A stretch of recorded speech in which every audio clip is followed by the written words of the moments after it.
სახელითა მამისათა და ძისათა და სულისა წმინდისათა ამინ. სიტყვა თქმული წმინდათა შორის მამისა ჩვენისა ნიკოლოზ სერბისა. სახარება ჭეშმარიტი მლოცველისა და ყალბი მლოცველის შესახებ.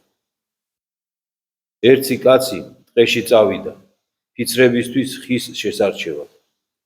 დაინახა გვერდიგვერდ მდგარი ორი ხე. ერთი მათგანი გლუვი და გამართული იყო, მაგრამ შიგნიდან დამბალი. მეორე გარეგნულად ხორკლიანი და შეუხედავი იყო, გული კი ჯანსაღი ჰქონდა. ამოიოხრა კაცმა და თავს უთხრა: რად მინდა ეს გლუვი და მაღალი ხე, როცა დამბალია და ფიცრებისთვის არ გამოდგება? ის მეორე მართალია ხორკლიანია და შეუხედავია, მაგრამ შიგნით ჯანსაღია. და თუ კი მასზე ცოტა მეც წავიმუშავებ, ჩემი სახლის ფიცრებისთვის ძალიან გამოსადეგი იქნება. ბევრი აღარც უფიქრია და მეორე ხე არჩია. ასევე ღმერთი თავისი სახლისთვის ორი კაციდან ირჩევს არა იმას, ვინც გარეგნულად მართალი ჩანს, არამედ იმას, ვისაც გული ღვთის სიმართლით აქვს ავსებული. არ არიან ღვთისათვის სათნო ამპარტავანი, რომლებსაც თვალები ზეცისკენ აქვთ აპყრობილი, გული კი მიწით აქვთ სავსე. მისთვის სათნონი არიან მდაბალნი და მშვიდნი, რომლებსაც თვალები მიწისკენ დაუხრიათ, გული კი ზეცით აქვთ ავსებული. კაცთა დამბადებელს უყვარს, რომ ადამიანები თავიანთ ცოდვებს ჩამოთვლიდნენ მის წინაშე და არაკეთილ საქმეებს. ღმერთი მკურნალია, რომელიც ყოველი ჩვენგანის სასტუმალთან მოდის და გვეკითხება, რა გაწუხებს. ბრძენია ის კაცი, რომელიც მკურნალის მასთან ყოფნით ისარგებლებს და მოუყვება თავისი ყველა სნეულებისა და უძლურების შესახებ. უგუნურია ის, ვინც დამალავს თავის სნეულებებს, სისუსტეებს და მკურნალის წინაშე სიჯანსაღით მოიწონებს თავს. თითქოს და მკურნალი ადამიანებთან მათი სიჯანსაღის გამო მიდიოდეს და არა სნეულების გამო. ცოდვის ჩადენა ბოროტებაა, ამბობს ბრძენი ოქროპირი, მაგრამ აქ დახმარება შესაძლებელია, ხოლო შეცოდება და ამის დამალვა უდიდესი ბოროტებაა, რადგან აქ შველა შეუძლებელია. ამიტომაც ვიყოთ ბრძენი და ღვთის წინაშე ლოცვას რომ დავიწყებთ, ვიდგეთ როგორც ყველაზე საუკეთესო და ყველაზე მოწყალე მკურნალის წინაშე, რომელიც ზრუნვითა და სიყვარულით ეკითხება ყოველ ჩვენგანს, რა გტკივა. დაუყოვნებლივ მოუყვეთ საკუთარი სნეულებების, ჭრილობების, ცოდვების შესახებ. ამას გვასწავლის უფალი ჩვენი იესო ქრისტე დღევანდელ სახარებაში, მეზვერისა და ფარისევლის იგავი. სახარებაში ნათქვამია, რომ ეს იგავი უფალმა წარმოთქვა იმათ შესახებ, ვინც დარწმუნებულნი იყვნენ თავიანთ სიმართლეში და სხვებს შეურაცხყოფდნენ. განა შენც იმათ რიცხვს არ ეკუთვნი, ვისაც უფალმა ამ იგავით მიმართა. ნუ კი აღშფოთდები, არამედ აღიარე შენი სნეულება.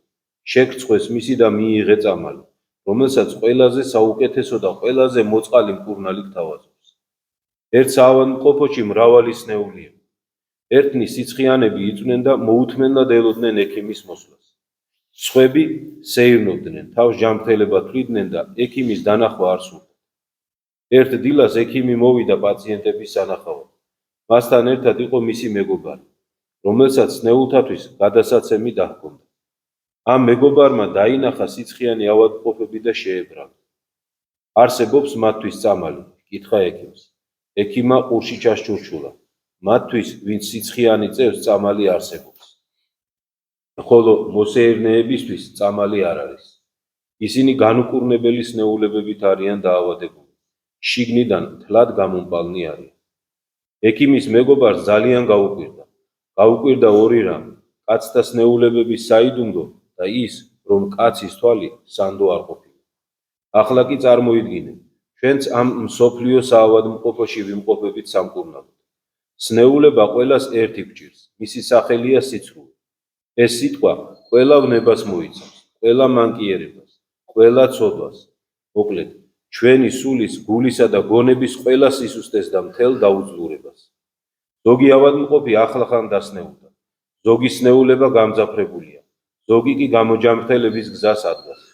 თუმცა ადამიანის ამ შინაგან სენს ის თვისება აქვს, რომ მხოლოდ ჯანმრთელობასთან მიახლოებულებმა უწყია, რა საშინელი ავადმყოფობა გადაიტანეს. ყველაზე მძიმე ავადმყოფები ყველაზე ნაკლებად გრძნობენ თავის სნეულებას. ხორციელი სნეულების დროსაც მაღალი სიცხისას კაცი ვერც საკუთარ თავს აცნობიერებს და ვერც თავის ავადმყოფობას. გიჟიც არასოდეს იტყვის, რომ გიჟია. სიცრუის გზაზე ახლა ჩემდგარი გარკვეული დროის განმავლობაში რცხვენიათ სიცრუის გზაზე ახლად შემდგარ გარკვეული დროის განმავლობაში რცხვენიათ თავისი სნეულებისა. მაგრამ ცოდების გამეორებას სწრაფად მიჰყავს ისინი ცოდვიან ჩვევამდე, ხოლო ამ ჩვევას სიცრუით თრობამდე და თუნებამდე, როცა სული ვეღარც საკუთარ თავს აცნობიერებს და ვეღარც თავის სნეულებას. ახლა კი წარმოიდგინე, რომ საავადმყოფოში მოდის ექიმი და კითხულობს, რა გტკივა. ისინი, ვინც ახალი დასნეულებულია, სირცხვილით ვერ გაბედავენ აღიარონ თავიანთი ავადმყოფობა და იტყვიან არაფერი. ისინი, ვისი სნეულებაც გამძაფრებულია, განაწყენდებიან კიდეც ასეთი კითხვის გამო და არა მარტო იტყვიან არაფერი გვაწუხებსო, არამედ თავის ქებასაც კი მოჰყვებიან საკუთარი სიჯანსაღით და მხოლოდ ჯანმრთელობას მიახლოებულნი ამოიოხრებენ და ეტყვიან ექიმს. ყველაფერი გტკივა, ყველაფერი, შეგვიწყალე და გვიშველი. თუ კი გეშინია საკუთარი ცოდვების აღიარებისა, მაშინ მზერა ჯოჯოხეთის ალს მიაბყარე, რომლის ჩაქრობა მხოლოდ აღსარება შეუძლია. ამგვარად დაუფიქრდი ამ ყოველივეს. მოისმინე ქრისტეს იგავი და თავად განსაჯე. რამდენად გეხება შენ. თუ კი გაკვირვებით იტყვი, ეს იგავი მე არ მეხებაო. ჩანს დასაწყისში ყოფილხარ იმ სნეულებისა, რომელსაც სიცრუე ეწოდება. თუ აღშფოთებით იტყვი, მე მართალი ვარ, ეს იგავი კი ჩემს გარშემო მყოფ ცოდვილებს ეხება. მაშინ შენი სნეულება გამძაფრებული ყოფილა. ხოლო თუ კი სინანულით მკერდში ხელს იცემ და ამბობ, ჭეშმარიტად სნეული ვარ და მკურნალი მჭირდება. ეს ნიშნავს, რომ განკურნების გზასად გახარ. ამ შემთხვევაში ნუ გეშინია, განიკურნები. მოდით აქ შევჩერდეთ, ეს ცოტა ვრცელი სიტყვაა წმინდა ნიკოლოზ სერბის. ვფიქრობ, საკმარისი არის დღევანდელი დღისთვის, რომ გავიაზროთ მარხვის დაწყების წინ რისკენ მოგვიწოდებს უფალი. არა მარტო მარხვის დაწყების წინ, არამედ როცა მოგვიწოდებს თავისთან უფალი, რის გააზრებას გთხოვს. ყველა ადამიანს, ვინც ამ იგავს კითხულობს, პირველი კითხვა ეს უჩნდება, რომ რატომ არ გამართლდა ფარისეველი. იმიტომ რომ მისი საქმეები ყველა კეთილი იყო, მართლაც ეს ადამიანი ყველა იმ წესს, რაც ღვთის სადიდებლად იყო დადგენილი, ასრულებდა. ეს იქნებოდა მარხვა, მოწყალების გაცემა, ლოცვა, შაბათის დაცვა თუ ასე შემდეგ და ასე შემდეგ. და თან გამოუცდელი თვალი და ყური, როდესაც ამას კითხულობს და ისმენს, ფიქრობს, რომ რატო ისჯება ეს ადამიანი, ის ხომ ყოველივე ამისთვის ღმერთს მადლობს. და გაურკვეველი ხდება ამ ადამიანის დასჯის საბაბი. და გაურკვეველი ხდება, რატომ ამბობს უფალი, რომ ასეთ ადამიანს ის დაამდაბლებს. გაურკვეველი ხდება იმიტომ, რომ ადამიანებს უმრავლესობას არ გვესმის, რომ ეს მადლობა მის მიერ წარმოთქმული ღვთის მიმართ, რომ მადლობა უფალო, რომ არა ვარ დაცებელი მრუში. ეს სინამდვილეში მადლობა არ არის. ეს პირფერობა არის, რომელსაც ადამიანი ხმარობს იმისათვის, რომ ღმერთთან ლაპარაკი დაიწყოს. თორე სინამდვილეში ეს ადამიანი არაფრისთვის ღმერთს არ მადლობს. ამ ადამიანს ყოველივე ის, რასაც ჩამოთვლის და ასეთ ადამიანს, რომელიც თავს იქებს ნებისმიერი თავისი საქციელი და ამის გამო ვინმეზე უკეთესი ჰგონია თავი. ის ღმერთს არაფრისთვის არ მადლობს. მას ეს ყველაფერი ჰგონია საკუთარი დამსახურება. სწორედ ამიტომ გადმოვიდა ეს ადამიანი გაუმართლებელი და დასჯილი დაძრდა. იმიტომ რომ მას ეს ღვთისგან მინიჭებული კი არ ეგონა, მას ეგონა, რომ ეს ამან ყველაფერს თვითონ მიაღწია. და ეგონა, რომ მხოლოდ ის, რომ დადგენილ წესებს შეასრულებდა, ეს საკმარისი იქნებოდა რომ მიეღო ღვთისგან განდიდება და შეწყალება. ამას უნდა დაუკვირდეთ თითოეული ჩვენთაგან. იმიტომ რომ ხშირად ესმაკი ასე შემოგვიძრება ხოლმე. დადგენილ წესებს ვასრულებთ, თქვათ, ქრისტიანები დადგენილ დღეებში ვმარხულობთ, როგორც ეს ფარისეველი, ოწყალებასაც გავცემთ, ლოცულობთ, კვირა დღეს ტაძარში ვართ, ბეზიარებით და თუ ადამიანი ამას საკმარისაც ჩათვლის თავისი ცხონებისათვის და გადაწყვეტს, რომ ის საკმარისს აკეთებს ღვთისათვის, ესეთი ადამიანი დაიღუპება. ადამიანი, რასაც არ უნდა აკეთებდეს თავის ცხოვრებაში, ძალიან თოთ ამას ყურადღებით მოვუსმინეთ. რასაც არ უნდა აკეთებდეს, აი მთელი ცხოვრება რო ღმერთს შესწიროს. მთელი ქონება რო ღმერთს შესწიროს. ყველაფერი, რაც გააჩნია ღმერთს რომ მისცეს. თუ ჩათვლის, რომ ეს საკმარისია, ესეთი ადამიანი ღვთის თვალში ვერ გამართლდება. იმიტომ რომ ღმერთს ჩვენგან არ ჭირდება არაფერი. ყველაფერს, რასაც ადამიანი აკეთებს, უნდა აკეთებდეს როგორც მოვალე. როგორც ვალდებული, როგორც ვალშიმყოფი, გადაუხდელ ვალშიმყოფი. ასე თუ აკეთებს ადამიანი იმ საქმეს, რაც ღვთისგან არის დავალებული თითოეული ჩვენთაგანისთვის, მაშინ სულ მცირედიც რომ გაიღოს ასეთი ადამიანის ცხონა. იმიტომ რომ მან მთავარი მოიპოვა, აი რაც ამ ფარისეულურ მდგომარეობაში ყოფ ადამიანს არ ჰქონდა და არ გვაქვს. იმ ადამიანმა ეს მოიპოვა. მდაბალი გული. მიზანი შესაწირის, მიზანი ლოცვის, მარხვის, მუხლდადრეკის, ეკლესიაში დგომის, ამ ყველაფრის მიზანი არის გულის განწმენდა. გულის გაწმენდა სიამაყისგან. სიამაყია ის ცოდვა, რომელმაც ეშმაკი გადმოაგდო ზეციდან. სიამაყია ის ცოდვა, რომელმაც ჩვენი პირველი მშობლები განდევნა სამოთხიდან. და სიამაყია ის ცოდვა, რომელიც ჩვენ გვაშორებს ღმერთს ყოველთვის. ეს არის უპირველესი ცოდვა და ამიტომაც არის მიზანი ყველაფერი, რაც დადგენილია ეკლესიაში. ყველა წესი, რაც არის დადგენილი, ყველაფერი არის მიზანმიმართული იქითკენ, რომ ადამიანის გული სიამაყისგან გაიწმინდოს. და თუ ეს ყველაფერი ამ მიზანს არ ემსახურება და უკვე თვითონ საშუალებები ხდებიან მიზნები, აი მაშინ ემართება ადამიანს ის, რაც ფარისეველს დაემართა. მოდი უფრო შევასწოროთ ეს, მაშინ გვემართება ის, რაც ამ იგავშია აღწერილი ფარისევლის თავზე. აი ზუსტად მაშინ გვემართება, როდესაც საშუალებები ხდება მიზანი. აი თუნდაც ახლა დიდი მარხვა მოდის. თუ დიდი მარხვა გახდება ჩვენი მიზანი, რომ დავიცვათ მტკიცეთ კარგად, სწორად გამიგეთ, მე იმისკენ კი არ მოვუწოდებ იმეს, რომ მარხვა არ დაიცვას კარგად, არა. უბრალოდ ეს მიზანი არ უნდა გახდეს. ეს არის საშუალება. ეს უნდა ახსოვდეს ყოველთვის ადამიანს. ნებისმიერი რასაც ვაკეთებთ, საშუალება უნდა იყოს იმისათვის, რომ ადამიანმა გული გაიწმინდოს უპირველეს ყოვლისა სიამაყისა.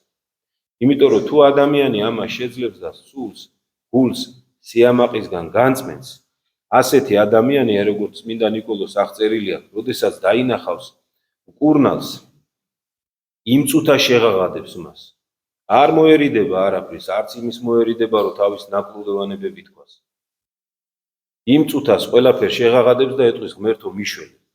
და ნახეთ როგორ ამბობს, რომ ასეთი ავადმყოფებისთვის, ამასეთმა ავადმყოფებმა არ უნდა ინერვიულონ, იმიტომ რომ ისინი განიკურნებიან. ეს უეჭველია, იმიტომ რომ მკურნებელი ექიმი არის ყოვლის შემძლე, ყოვლის შემოქმედი. რასაც ვხედავთ თუ არ ვხედავთ, მისი შექმნელია, მისი სიტყვით. ყველაფერი ისე მოქმედებს, როგორც ის ამბობს. არ არსებობს მისთვის არც წესი, არც კანონი. არაფერი არ არსებობს უფლისთვის. არც ცოდვა არსებობს ისეთი, რომელსაც ვერ განწმენს. ცოდვა რას უშვება ადამიანს? ცოდვა ადამიანს აფუჭებს, ანადგურებს, ყნის შიგნიდან. ბუნებას წაუხდენს მთლიანად. და როდესაც ამას გაიაზრებ ადამიანი, თუ ამ დროს შენ ყოვლის შემძლე უფლის არ გჯერა და მისი ყოვლად მოწყალე გულის არ გჯერა, მაშინ სასოწარკვეთილებაში ჩავარდები. მაშინ ვერ იქნები როგორც ეს მეზვერე იყო. ეს მეზვერე როგორ არის აღწერილი ხო? ტაძარში სადღაც უკან დგას, ვერ ბედავს თვალების ზემოთ აწევას, გულში ირტყავს ხელს და იძახის უფალო შემიწყალე, ღმერთო მიხი. მეც ვერაფერს ვერ ბედავს. ასეთ მდგომარეობაში რომ მოხვდე ადამიანი და ამ დროს თუ განწმენდილი არა გაქვს გული ამ პარტავნებისგან და ამასთანავე ერთად უდიდესი რწმენა არა გაქვს ღვთის ყოვლად მოწყალებისა, აუცილებლად უკიდურესობაში ჩავარდები, მეორე უკიდურესობაში, სასოწარკვეთილებაში და დაიღუპები. ამიტომ აი ეს ორი რამ უნდა გვახსოვდეს თითოეულ ჩვენთაგანს, როცა სულიერ ცხოვრებას ვიწყებთ. პირველი, არასდროს არ გადიდგუნდე იმით, რასაც აკეთებ და არავითარ შემთხვევაში არ ჩათვალო ვინმეზე მეტად შენი თავი. როგორ იოლად ითქმება ეს სიტყვები, მაგრამ როგორ ძნელი შესასრულებელი, აი ძალიან გთხოვთ დაფიქრდეთ. არავიზე უკეთესად არ ჩათვალო შენი თავი. აი ეს მიზანი უნდა გქონდეს ადამიანს და მეორე, თუ აიაზრე საკუთარი დაცემულობა, თუ დაგამდაბლა იქამდე, რომ მართლა მიხვდი, აპატიეთ ამ სიტყვას ვიხმარ, რანა გავიხარ, სასოწარკვეთილებაში არ ჩავარდე. არ მოგატყუოს ეშმაკმა და არ გაფიქრებინოს ადამიანს, რომ ჩემი შველა არ იქნება. ეს მეორე უკიდურესობა, არც აქეთ არ უნდა გადავარდეს ადამიანი. თუ კიდე ერთხელ ვიმეორებ, მოხდა რომ ადამიანმა საკუთარი დაცემულობა დაინახა, აუცილებლად იმავ წუთს უნდა გაახსენდეს ღვთის ყოვლად მოწყალება. იმავ წუთს უნდა გაახსენდეს, რომ სწორედ მისთვის, სხვებისთვისაც, მაგრამ პირადად, აი ძალიან გთხოვთ ამას ყურადღება მიაქციეთ. პირადად თითეული ჩვენთაგანისთვის ჯვარზე გაეკრა ქრისტე. პირადად, აი კონკრეტულად ერთი სახელი და გვარისთვის, ვინც არის ყველასთვის გაეკრა ჯვარზე. ეს მსხვერპლი ამისთვის აღასრულა. ჩვენ მოვისმენთ ამ მარხვის განმავლობაში მისი მსხვერპლის შესახებ და ამ მსხვერპლის სიღრმის შესახებ, ამიტომ ეხლა ამაზე არ შევჩერდები. მაგრამ ეხლა ის უნდა ვთქვათ, რომ ყველაფერი ეს ტანჯვა მან გაიარა თითოეული ჩვენთაგანისთვის. პიროვნულად, რა ვინც არ უნდა იყოს ამ დედამიწაზე, ყველასთვის პიროვნულად გაიარა ეს ყველაფერი იმისთვის, რომ სწორედ ჩვენი ცოდვები ეპატიებინა. ამიტომ თუ ეშმაკი შეეცდება, რომ ჩვენი ცოდვების გამო ჩაგვაგდოს სასოწარკვეთილებაში, მაშინ უპასუხოთ, რომ უფლის ჯვარი ყველაფერს წარხოცავს. მაგრამ თუ შეეცდება, რომ სიამაყით წაგწმინდოს და მოგვაჩვენოს, რომ ვინმეზე უკეთესები ვართ ამ ქვეყანაზე, მაშინ უპასუხოთ დღევანდელი სახარების სიტყვებით, რომ რომელმა აიმაღლოს თავი, იგი დავდაბლდეს. აი ღმერთმა შეგვაძლებინოს, რომ ამ მარხვაში ეს ორი სწავლება მუდამ გვახსოვდეს, რომ ნაყოფიერი იყოს ეს მარხვა ჩვენთვის, რომ მარხვის გასრულებისას ცოტაოდენ მაინც უფრო განწმენდილები გავიდეთ მარხვიდან, ვიდრე ამ მარხვაში შევარდ. ღმერთმა შეგვაძლებინოს ეს უფალმა დაბლოცო და გავხსნათ.